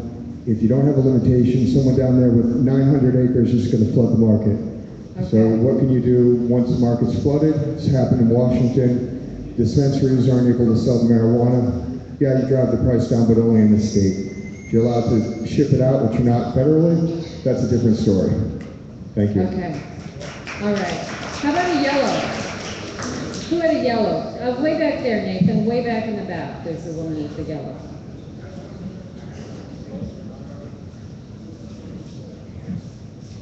I'm concerned that having no limit commercially will let companies like Marlboro take over and just grow mass amounts and really grow down quality. So that's a big concern. Well, thank you for using a name other than Monsanto, which is the one we always hear. So no, seriously, I mean, you just hit what a lot of the places where we see green go up, it's concern about the let's ask the other question that we asked. Yeah, okay, go. So how many people think that there should be a residency requirement? Green, yes. Red, no. Yellow, maybe. Okay. Mostly green. Mostly green. Okay. A few yellows. So let us share a fact with you as we've gone around the state. So when we were in Eugene, we asked the same question. How many people think we should limit the size of the grow? The entire room, absent a few people, was green. We should limit the size of the grow. Then the second question we asked was the question we just asked you. How many people think there should be a residency requirement? And the whole room was pretty much green. But then we changed the question, so I'm going to change that for you. So the question is, if there's a residency requirement, should you limit the size of the grow? Let's see what your answer was. Should there be a limit on the If size there's of a the residency grow? requirement, should there be a limit? Wow, there's more green. Oh, Now there's more over green. here it's red. Okay. No, it's like This is an interesting audience. very interesting. Very interesting. This was a very interesting audience because it's very opposite of what we saw in a couple other places. So. This guy changed his mind. Hold on. Oh, he changed his mind? Okay, now he changed again. I was green, now I'm red. I look at it, based on my man back there, I agree, supply and demand. But if you were to grow hundreds of acres, I mean, it's a business. So, you know, we have multiple copies, we have multiple breweries, we have multiple distilleries. So, I mean, if you understand your market, you'll grow to accommodate your market. If you go pretty extreme and produce many acres, you take that chance, right? And it may or may not work for you. So I think if it is a residential situation, we live in a city that we can have multiple businesses in the same market, and they all seem to do pretty well, knowing what they can and cannot supply. Okay, let's do one more. Have you spoken yet? Did you speak? Oh, I'm sorry. I just have a clarification, a clarifying question. When you say the residential, requirement, is it the owner or is it just the person in charge? Because a lot of the realtors that I've been talking to, they've been getting tons of calls from people from Colorado. So they're going to own it and they're going to be out of state, but they're going to have the person in charge live in Oregon. So Maybe 5 minutes. rather There's a than- big difference between the two. Rather than ask me, what is your opinion? Because that's what we're here to hear. It should be the owner, because then we own this. We want this to succeed, the people in Oregon do, because we are being looked at from the rest of the country. And I think to have owners from outside the state, they don't have a vested interest like we do. It is like the grape industry. It is like all of that. So, Right. okay. That's why we're here to hear from you guys, so. Okay, thank you. All right, let's take him. And Nathan, you guys, very astute comments, but let's try and let people speak who haven't had a chance yet. Right here. Go ahead. I'd like to make the point that this is actually for the people of Oregon. If we allow unlimited grows, there's only going to be a few grows. Most of the people you see here are going to be left out. They're going to be squeezed out by larger competition. It's going to be the Walmart story all over again, but much worse. The medical grows are going to go up in price. We have the opportunity now to allow limits and allow thousands of new people to create jobs and become taxpayers and part of, creating this stream to happen. If we allow big business to get into this, it's going to destroy 90% of it. Okay, you guys, I want to make sure there's time for open mic, and we've got a lot more questions. So Nathan says one more. So one more, and then we're going to move to another question. I think we can all agree on this, made in Oregon. We all live here, okay? We're proud of what we do here. We want our products to stand up, and we should be the ones to grow it, not outside influences. I wholeheartedly agree. Okay, you guys, thank you. I'm going to ask a few questions, and we're not going to do follow-up. We want to see where you guys stand on it. This is the speed round. Everybody ready for the speed round? So testing. Now, you already heard that there's been some recommendations made, but should OLCC require testing of recreational marijuana for things such as potency, pesticides, and molds? Okay. We actually have a couple of reds, but other than that, it looks like it's all green. Okay, next question, you guys. Should OLCC prohibit recreational marijuana products that may be appealing to children? Should they prohibit products that may be appealing? And folks have described this, so let me ask it this way. Packaging. Should they prohibit packaging that may be appealing to children? Pretty mixed. Okay, now products. How about products such as gummy bears? Should those be prohibited if they appeal to children? More reds on that one. A lot more reds on that one. Okay, speed round, you guys. So now let's go to the next thing, and then we're going to go to open mic, which is, the only one left. Should packaging be child resistant?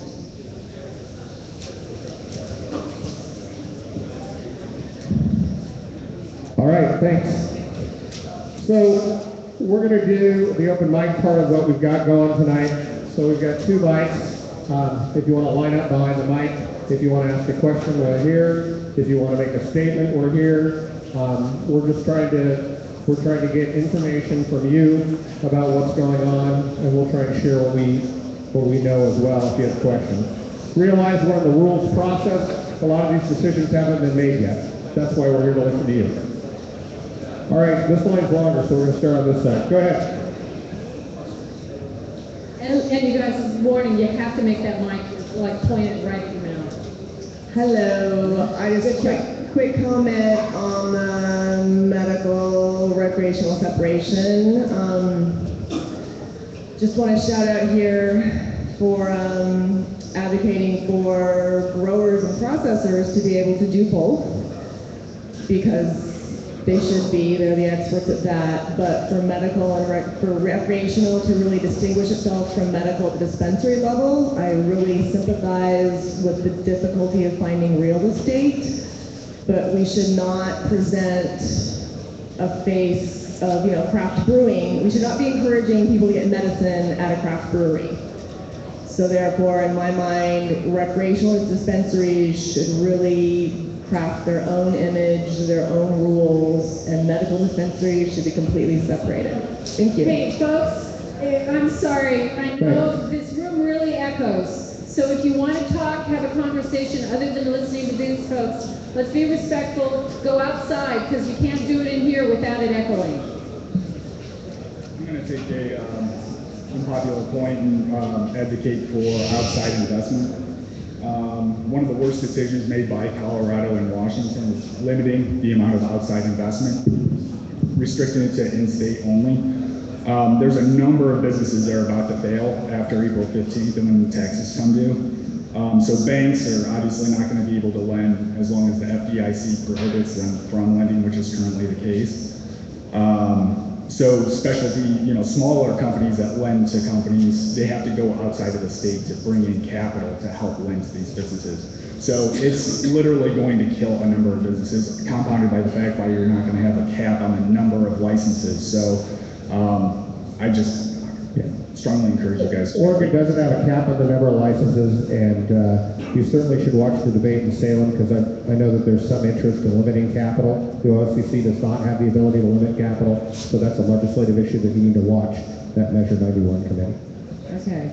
And you guys, you're doing a great job of keeping your comments brief. Thank you. There's been a lot of talk tonight about drug driving and addressing that with the Cole memorandum.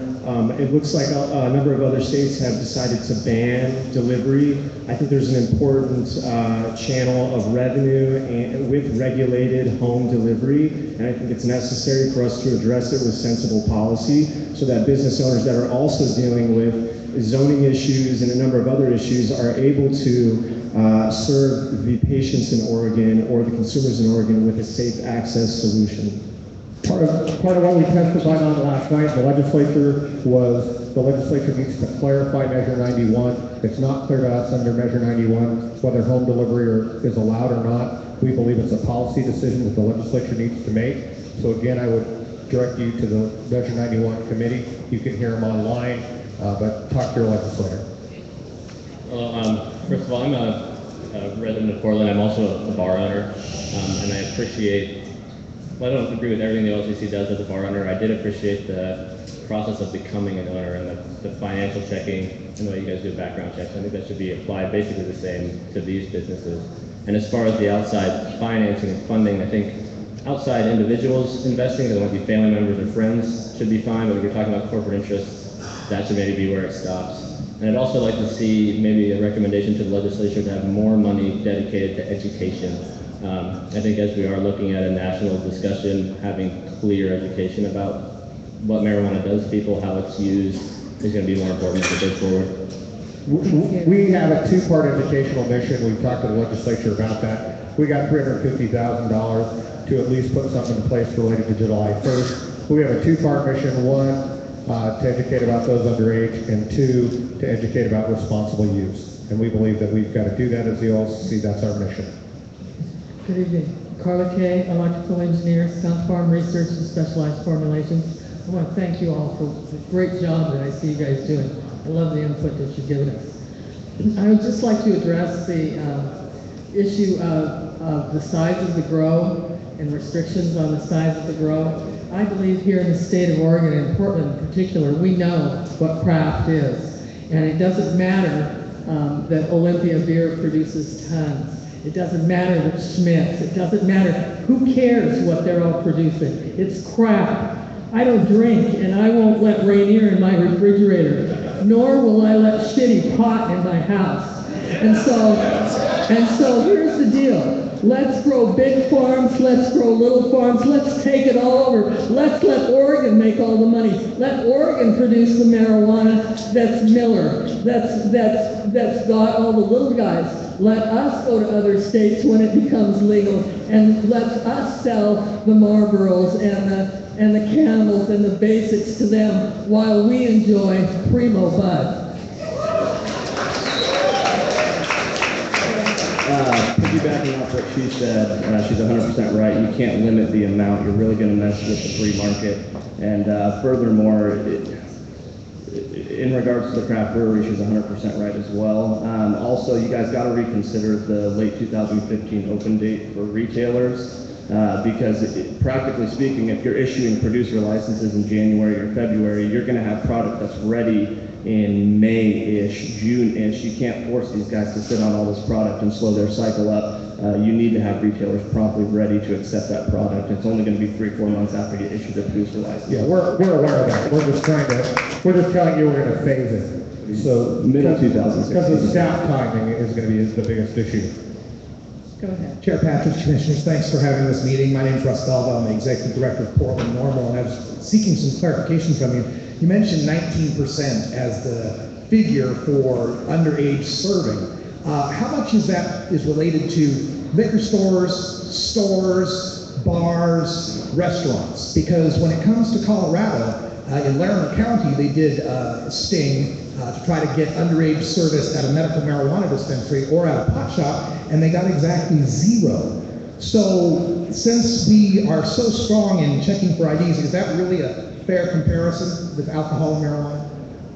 I don't know whether it's a fair comparison or not. I'm just merely sharing information with you that people make mistakes, that we have people that we have them install card readers that check the ID electronically and they fail to use those, even though they train staff and do other things. So mistakes happen. I'm not trying to draw a direct corollary. I can't give you immediately right now. We're just trying to share the same information that we're trying to share based upon our regulatory experience that we have. As we've been around the state, we've heard from people regulated just like you do alcohol. One of the things we have in alcohol is server permits. That's why we brought it up, and that's why we're continuing to have the discussion with Oregonians about this. Thank you very much, and just to echo what the last speaker said, I think Oregon growers and processors and retail stores ought to be subject to the same exact limits McMinimans is subject to for beer. Thank you. Great. Hello there, Barry Joe Stoll. I'm sorry, I'm a little tired. I was at the legislature today. But one of the senators, somebody I smoked pot with, and maybe those folks are going to be able to come out of the closet. I just wanted to say that apparently the RAND Corporation did a study for the state of Vermont, and they estimated that somewhere less than 200 acres could meet the entire marijuana demand for the United States. Our Oregon Department of Agriculture said it was 75 acres. So I think that if we recognize what the Oregon Department of Agriculture said about industrial hemp several decades ago, it's a noxious weed because it's too cheap to market, because you can grow it everywhere. So that being said, I'm all in favor of people having responsible lives and responsible access, but I personally am going to do everything I can to keep people out of your market by growing their own marijuana under the 4-plant limit, because people should not have to buy something that they can otherwise do for themselves. So that being said, I probably made a couple more enemies in the room tonight, and I have some friends, and one of them's on your board, and you all know who you are. Thank you. Go ahead. Yeah, I just have a couple quick comments. One of them is that, I'm a bit older, so I'm kind of a little bit worried about the initiative process, and it seems like so often that a measure passes, and then by the time it gets through this whole process, not yours particularly, but the legislative process, the legal process, it's a whole different animal. So I just really want you to really think about what the intent of the voters were when they did this whole thing. The second thing I wanted to comment on regarding, I'll be quick, but regarding the commingling of the product, just from a business model, it seems to me like the people that are already established in business, which takes up pretty much all the geographic area of Portland as I see it, they've got a huge competitive advantage over anybody that's going to try to enter into a business with that kind of a scenario in place. So it's just from a business model point of view. Last thing, you only gave us 3 days. You mentioned a couple of times that you're already making recommendations to the legislature This is the biggest metropolitan area in all that you've seen, and you've given us 3 days to respond to any kind of citizen advisory committees or anything. Maybe you could push that out a little bit. Thank you. Just on the Citizen Advisory Committee, we put that out statewide. We only made that decision about 5 days ago, so we certainly have tried to do outreach. And also, you guys, they did add this meeting, but their first inclination was to do the metro area twice, and they did sandwich it. 3 times though is fair for this area, given our population, right? Hi, I just wanted a little bit of clarification and grateful to be heard. You mentioned, well, first of all, I know as a professional, I would like the option of home delivery, and I'm wondering if the OLCC will be making any recommendations to the legislature, or whether that's just a decision that the legislature is making on their own. And if so, what are your opinions? I'd love to hear from you. So we have not made a recommendation to the legislature as to whether they should do home delivery or not. What we have told them is that it is unclear in the measure, and they need to clarify that. It's not a policy decision, we believe, for the commission to make that decision. It really is for the legislature. We haven't made a decision one way or the other. So you're not going to be giving them any? We're not going to be giving them a recommendation. On that specific? Okay. Thank you. Go ahead. Hey, how you doing? My name is Alex. I'm actually the owner of the first licensed recreational store in the state of Washington. I'm a dual resident up here, over there, and one of my main concerns is you were speaking a lot about the locals and the business that keep it here. You guys are talking about the residency requirements. I'm all for that. I'm a resident, been living here for 2 years. But what you guys don't understand is outside investment is needed to let this grow. If you guys are not going to have a cap, you guys are not going to have a limit on any license, and you guys are not going to go through strenuous background checks and financial checks, the price per gram is going to be so low that it's going to be based on competition purely. Branding, packaging is your product better. And if these locals here don't have the capital through banks or through outside investment, how are they going to be able to last for more than 6-7 months? I'm in the state of Washington, we're in the market, I'm seeing. Nobody has better experience with their hands on than me, and I don't even have a license on the production side because we're a lot, and I see the troubles and I see the issues. If you guys block the outside investors, not the licensee, but outside investors, it's going to be a big issue. Yeah, as I said earlier, we don't have the power to block outside investment at the OLCC. That would be a legislative decision if they told us to do that. Thank you guys so much. I have a 2-part, a comment and a question. First, the comment with limiting the size. When people bring up that, as a producer of hops or beer, you have no limit. But the difference is alcohol is nationally legal. So you're selling out of state, you have a bigger market. If the size is limited, big money comes in, takes over the market, you're talking about a smaller market. Now I think there should be a limit, and then if we're lucky enough that marijuana becomes legal nationwide, then you lift the limit. All right. My question is with zoning. What are the zoning requirements going to be for commercial grow sites? The OLCC doesn't have the zoning requirements. That's still the province of cities and counties currently.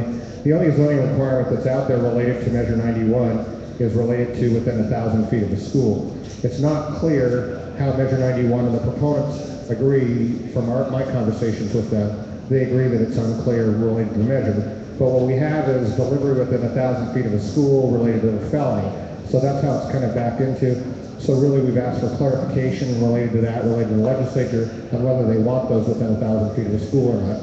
It does not hold the same provision that medicinal marijuana does within 1,000 feet of each other. But I know that there are people in the legislature who are considering that as well. So those are the considerations that are out there. But again, the OLCC cannot prohibit some of those zoning requirements. You guys, we only have 5 minutes left. I'm so sorry, but I'd like to ask that only people that haven't spoken yet speak first. And these guys are really good about sticking around and answering questions. So let's let folks who haven't had a chance. Oh, I'm sorry. Okay, let's let the folks who haven't had a chance say something, and then after that, we'll continue. Go ahead. My name is John Monk, and first I just want to thank you all for what you're doing. taking on a serious challenge, and I think you're doing a good job. My comment is about the regulation of grow size, and not whether or not it should be regulated, but if you do decide to regulate it, I think you should definitely regulate canopy versus plant number. In order to stay competitive with the black market, if you regulate plant number, you're going to slow down turnover, you're going to increase electricity in indoor grows in order to keep those plants big enough. And also, if your goal is to regulate the amount of production, you're going to do that with the square footage regulation versus people can grow plants that are huge. You're not going to actually limit the production with plant size because you can go big. Thank you. Thank you. My name is Canyon. I'm a owner of Golden Eagle Farm. I was curious about seeds, live plants, and tissue culture. Would that fall underneath Oregon Liquor Control Commission, or would that be under the Oregon Department of Agriculture, much like popsterized zones? At this point in time, we're talking with the Oregon Department of Agriculture about that. We're going to need to get some really good clarification related to how we're going to do that and what's going to go on. Would live plant sales be legal as of July? I can't hear it. Would live plant sales be legal in July? I don't believe live plant sales would be legal in July under the current system the way it is. You'd have to wait until we came in with licensing. I think otherwise you're subject to some potential criminal penalties. So. Okay, thank you. We asked the legislature last night, just to help answer your question, because there was a yell out from behind you. We did ask the Oregon legislature to clarify what the plan is related to whether we're going to assume immaculate conception here in Oregon, or which is what the state of Washington did. The state of Colorado allowed for a limited time seeds and clones to come over from the medical side into the recreational system, to stand up the recreational system. So we have asked the legislature to clarify that as a policy issue. We can't make that determination. Hi. Okay, go ahead. My name's Frank on my cards. I don't feel like giving my real name. I'm planning on starting a delivery business. I really don't know what your decisions are, but that's what I'm going to do because there's demand and I plan on providing supply. Now, I'm just providing this a suggestion. I'm going to do Bitcoin payments. I'm taking Bitcoin to mitigate the issues that are going on with Colorado with having a bank account. And it also gives me a safety it gives me a bit of safety there by using Bitcoin payments. And it also gives transparency. If you were to consider possibly a Bitcoin-based system, you would save the fees from transaction costs. So, vendors would save money, but at the same time, the government would save money also. The transparency could be there as long as a proper system is instituted. Those are my comments. Great, thanks for your input. Yeah, we can keep going. We've got 5 more people, so. Is OLCC going to be monitoring and managing the prices of cannabis like they do on alcohol? No. Thanks for being on here, guys. My question revolves around the wholesale licensing. Is that going to cover a distribution license if someone wanted to transport products up and down the I-5 corridor and had multiple products, different weights, different... So the transportation issue is going to be an interesting issue for us to deal with. Our plan is part of the seed-to-sale tracking system. That seed-to-sale tracking system, you'll be able to generate a manifest. So it's going to be up to you to determine what kind of transportation. We don't think it should be up to the OLCC related to that. We think it should be up to you as a private business owner. But you'll be able to put together a manifest. They'll have to comply with all the rest of the state laws for transporting commercial products. And then that way if somebody gets stopped or whatever, you'll have a manifest. And local law enforcement jurisdictions will be able to access the OLCC seed-to-sale tracking system in order to know what's supposed to be there and to verify your manifest. So you guys, we're going 5 minutes over. I do want to tell anybody who's leaving, make sure you turn in your yellow sheet. Don't think you're going to mail it in.